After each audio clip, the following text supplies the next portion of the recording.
Hai.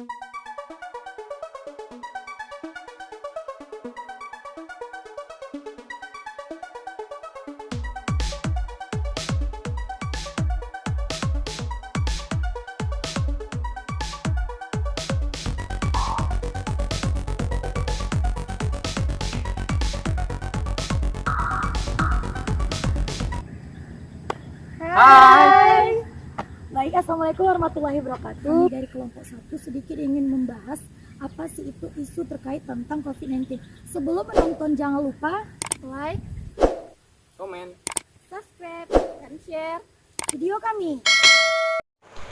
Baiklah, di sini saya akan menjelaskan mengenai virus corona.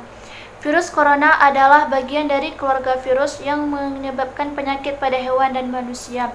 Seperti yang kita ketahui, virus corona semakin hari semakin meningkat. Dengan jumlah kasus, beberapa melaporkan kesembuhan hingga kematian. Virus corona atau SARS-CoV-2 adalah virus yang menginfeksi sistem pernafasan, di mana virus ini menular ke manusia. Penyakit karena infeksi ini disebut dengan COVID-19. Virus yang dapat menyerang siapa saja dari balita, anak-anak, hingga dewasa termasuk ibu hamil dan ibu menyusui. Dapat disimpulkan bahwa virus corona adalah virus yang menginfeksi sistem pernafasan, di mana dapat menyebabkan infeksi ringan seperti flu dan juga bahkan dapat menyebabkan infeksi berat seperti infeksi paru-paru.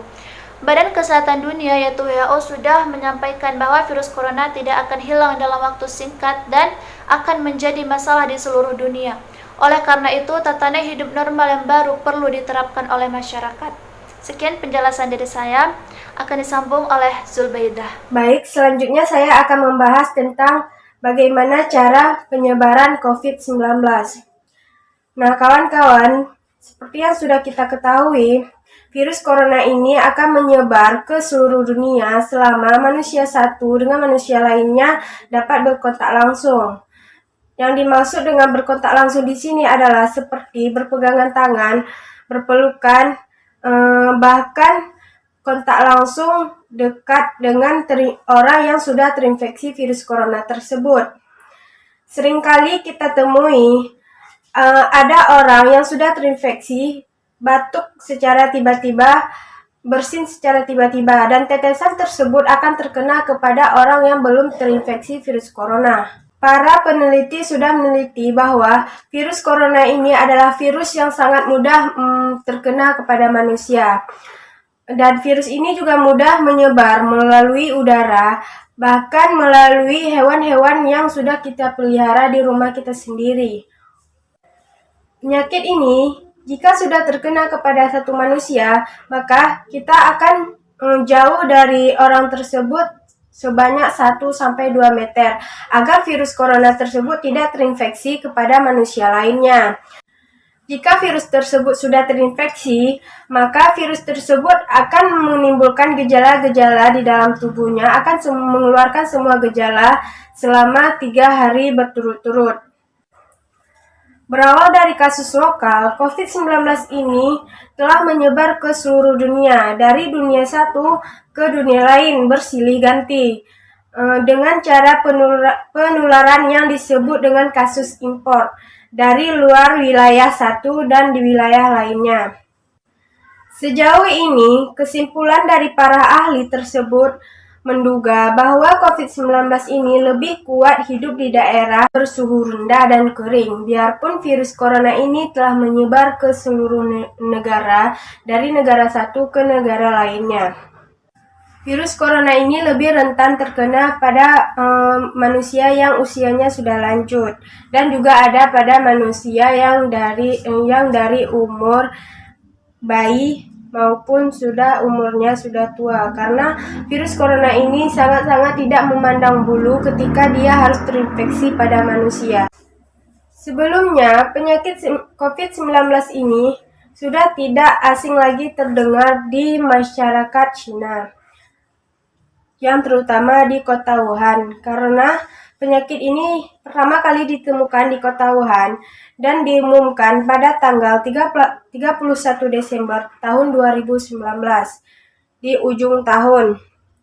Organisasi Kesehatan Dunia WHO mengatakan telah dapat pemberitahuan bahwa di Cina terdapat terdapat suatu fenomena, yaitu sejenis penyakit yang menyebabkan kematian kepada manusia, yang menyebabkan tidak diketahui infeksi pernapasan yang menyerang paru-paru pada manusia.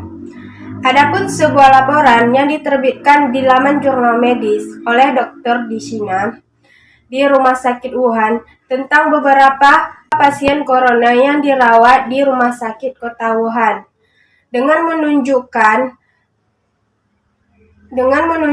pernafasan akut yang dideritanya itu sangat parah. Selanjutnya, saya akan bahas mengenai gejala COVID-19. Orang yang terjangkit COVID-19 akan mengalami gejala dan kondisi yang berbeda-beda. Tanda-tanda infeksi COVID-19 yang paling umum seperti demam, batuk kering, serta kelelahan. Gejala COVID-19 yang kurang umum seperti rasa tidak nyaman dan nyeri, hidung tersumbat, nyeri tenggorokan, diare, konjungtivitis atau mata merah, sakit kepala, hilangnya indera perasa atau pencium, ruam pada kulit, serta perubahan warna jari tangan ataupun jari kaki. Gejala COVID-19 level serius seperti sesak napas, nyeri dada atau rasa tertekan pada dada, hilangnya kemampuan berbicara ataupun bergerak.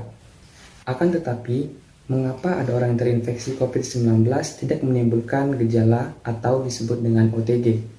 Hal ini terjadi karena respon imun sekunder mengambil alih untuk mengeluarkan sel spesifik melawan virus, yakni sel B dan sel T, sehingga membuat virus tidak aktif dan mati.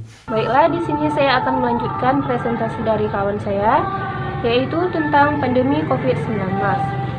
Berbicara masalah pandemi, Organisasi Kesehatan Dunia atau WHO telah menetapkan coronavirus atau COVID-19 ini sebagai pandemi pada tanggal 11 Maret 2020.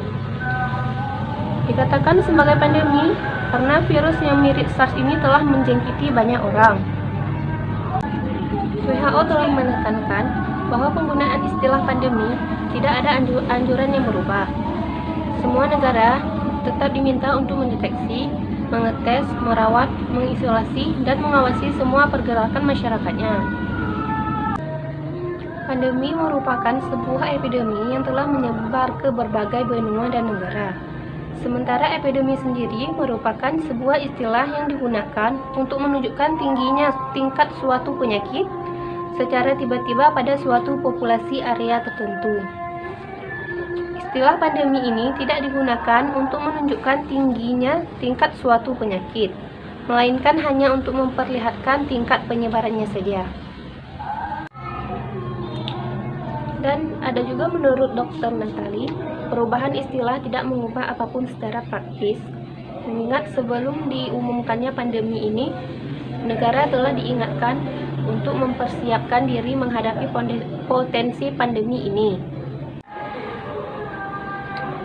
Namun, penggunaan istilah pandemi ini menyoroti pentingnya negara-negara di seluruh dunia untuk bersatu sebagai front persatuan dalam upaya pengendalian status pandemi COVID-19 ini.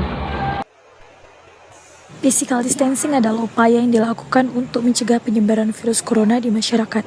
Physical distancing sering disebut pembatasan fisik atau secara informal jaga jarak. Secara sederhana, physical distancing adalah menjaga jarak lebih dari 1 meter dengan siapapun. Dengan kata lain, tidak berdekatan dan tidak berkumpul.